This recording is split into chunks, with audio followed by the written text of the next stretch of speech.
আগের দিন যেহেতু দিয়েছি আমরা চট্টগ্রাম গিয়েছিলাম। আর চট্টগ্রামের ১ম দিনটা আমাদের কেমন কাটলো, কিভাবে কি, কি করলাম সবকিছুই থাকবে আজকের ব্লগে। অবশ্যই ব্লগটা লাস্ট পর্যন্ত দেখবা। হ্যালো এভরিওয়ান, আসসালামু আলাইকুম। ওয়েলকাম জানাচ্ছি মাই অ্যানাদার ব্লগ। আমি মিথিলা ফারজানা, তামান্না ব্লগার থেকে। চট্টগ্রামে যেহেতু অনেক রাতে গিয়েছিলাম, তাই আর রাতে কোনো ভিডিও করা হয়নি। এটা পরের দিন সকালে ঘুম থেকে ওঠার ভিডিও। ঘুম থেকে উঠে আমি রুমের জানালা খুলে দেখছিলাম, আর জানালাটার দিক থেকে রুমের ভিউটা, সাইডের ভিউটা এত সুন্দর আসছিল কি বলবো। আর খুব সুন্দর রৌদ্র উঠেছিল। আমরা যেহেতু অনেক রাতে চট্টগ্রাম পৌঁছিয়েছি, প্রায় 12টা বাজার দিকে ঘুম থেকে উঠি। এইদিকে আমি আমাদের রুমটা দেখাচ্ছিলাম। অনেক দিন পর অনেক পুরনো একটা এসি রুম দেখলাম। শহরটা আমাদের কাছে একদমই নতুন, আর এই রুমটা আমাদের একদমই ভালো লাগেনি, তাই ভাবছিলাম অন্য একটা রুম বাসা ভাড়া নিব। আর কিছুই চিনি না, জানি না, সব কিছু অচেনা। তারপর এখানে সকালের নাস্তা আনা হয়েছিল। সকালে নাস্তা বলবো কি দুপুরের নাস্তা হয়। এখানে নান রুটি আর মুগ ডাল দিয়ে এই চিকেনটা আনা হয়েছিল। চট্টগ্রামের নান রুটিটা একদমই মিষ্টি মিষ্টি টাইপের, আর যেমন কাশ্মীরি নান বা এমনি সাধারণ নান বা বাটার নান হয়ে থাকে, একদমই এরকমের না। আর মুগ ডালটা চিকেন দিয়ে খুবই ভালো লেগেছিল। তারপর একদম গোসল চুটো শাওয়ারটা নিয়ে একদম রাত্র হয়ে যায়, তাই আমরা ডিনারের জন্য এখন রেডি টেডি হয়ে যাচ্ছি বাইরে। আমাদের বাসায় লিফট আছে, এটা লিফটের মিরর। আমি তো এখানেও ভিডিও করে নিচ্ছিলাম। চট্টগ্রামের এই ফার্স্ট খাবার খাওয়া। তো কিছুদিন আমরা চট্টগ্রামে থাকবো, আমাদের কাজও আছে, কাজ সম্পূর্ণ করতে করতে দেরি হয়ে যাবে। আর এখানে আমরা একটা রিক্সায় উঠে নিয়েছিলাম। আমরা এখন যাব রেস্টুরেন্টের দিকে। আর রিক্সাগুলো দেখতে একটু বড় সড়ো হয়, আর এইদিকে রিক্সা একদমই চাপা, আর তাও আবার পায়ের রিক্সা।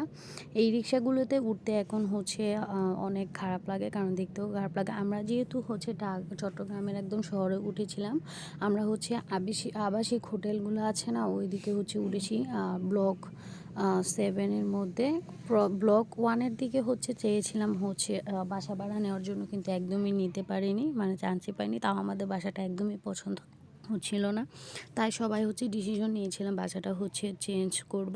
আর চট্টগ্রাম শহরটা খুবই সুন্দর, ঢাকার থেকে জ্যামজট একদমই কম। আমার কাছে তো খুবই ভালো লেগেছে, হয়তো বা অতটা উন্নত না। চট্টগ্রামবাসী যদি আমার এই ব্লগটা দেখে থাকেন, অবশ্যই কমেন্টে জানাবেন। আর উন্নত না কেন বলেছি, কারণ আমরা কিছু প্রয়োজনীয় জিনিস আমাদের ঢাকা যেমন খুব তাড়াতাড়ি দোকান থেকে পেয়ে যায়, কিন্তু এখানে অনেক খোঁজাখুঁজি করে তারপর কিনে আনতে হয়। এই কারণেই বলেছি, ঢাকার মতো চট্টগ্রাম শহরে কোনো যানজট নেই, কোলাহল নেই, একদম শান্তিপূর্ণ চট্টগ্রাম শহরটা। আমার কাছে মোটামুটি খুবই ভালো লেগেছে। আর চট্টগ্রাম শহরে এত এত কনভেনশন হল, মানে অনেক সুন্দর সুন্দর কনভেনশন হল, জাঁকজমকপূর্ণ সব কিছুই। এখানে নাকি বিয়ের দাওয়াতে আমি শুনেছি যে চাটকায়া মানুষ নাকি খুবই অনুষ্ঠান প্রিয়।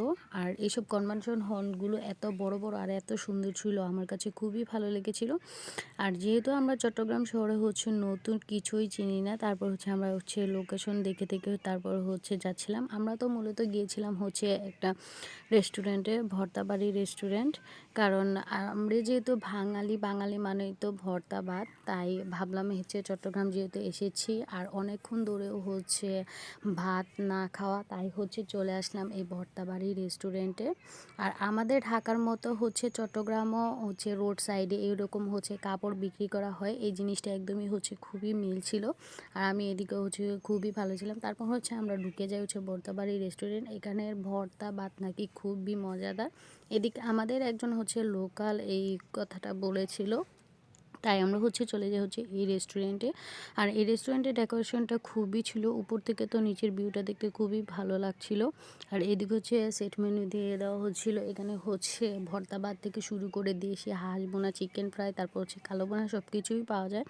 আমরা যেহেতু একটু ভর্তা ভাত খেতে চেয়েছিলাম, তাই এখানে 5-6 রকমের ভর্তা ভাত, আর ডাল, আর আমরা গরুর মাংসের কালা বোনা অর্ডার করেছিলাম। তো বাঙালি ভাত না খেয়ে তো থাকতেই পারি না। অনেক 2 দিন পর ভাত খেতে পেরে এত ভালো লাগছিল, ভাত থেকে মনে হচ্ছিল যে প্রাণটাই বুঝি ফিরে এসেছে। সবার জন্য এদিকে ভাত নেওয়া হয়েছিল, আর এই ভর্তাগুলো নেওয়া হয়েছিল। চট্টগ্রামের আলু ভর্তা, তারপর মরিচ ভর্তা, তারপর এই যে তেলে শুটকি ভুনা, এই ভর্তাগুলো একদমই অন্যরকম দেখতেই।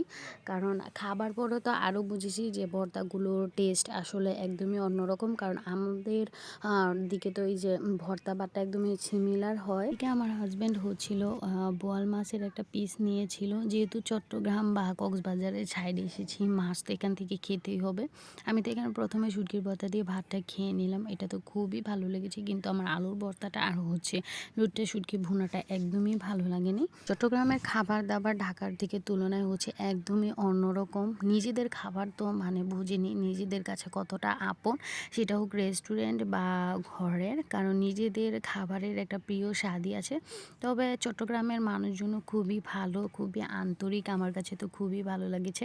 আমরা তো এদিকে খেয়ে নিচ্ছিলাম আর আমার মেয়েকেও হচ্ছে খাইয়ে দিচ্ছিলাম। হচ্ছে যেই জিনিসটা আমার কাছে বেশি ভালো লাগে, এই যে রসুন দিয়ে হচ্ছে গরুর মাংসের কালো বোনাটা। গরুর মাংস তো আমার খুবই পছন্দ। যারা যারা আমার ভিডিও দেখে, ভর্তা বাটা আমি যেরকম পছন্দ করি, গরুর মাংসটা তেমনি বেশি পছন্দ করি।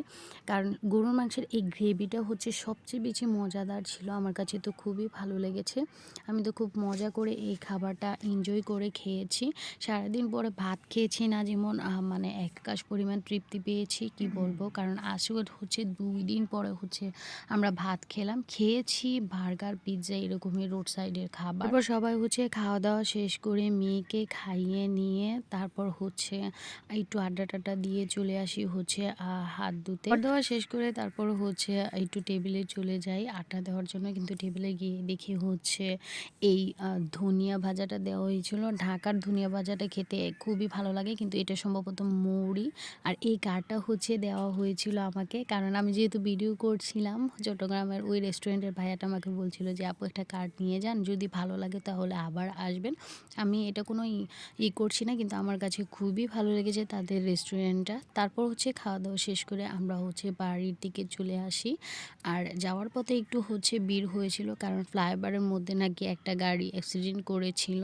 তাই এই কারণে অল্প একটু ভিড় হয়েছিল, কিন্তু ঢাকার মতো যানজট আর কোলাহলপূর্ণ না। চট্টগ্রাম আমার কাছে খুবই ভালো লেগেছে। তোমাদের কাছে আমার আজকের ভিডিওটা কেমন লেগেছে অবশ্যই কমেন্টে জানাবা। আর চট্টগ্রাম শহরে কে কে থাকো, যদি আমার ভিডিওটা দেখে থাকো অবশ্যই লাইক শেয়ার কমেন্ট করতে ভুলবে না। আজকের মতো এখানেই শেষ করছি, দেখা হবে নেক্সট কোনো ভিডিওতে। আর আমার ভিডিওটি ভালো লাগলে অবশ্যই লাইক কমেন্ট শেয়ার করতে ভুলবেন না। আজকের মতো এখানেই শেষ করছি। আল্লাহ হাফেজ।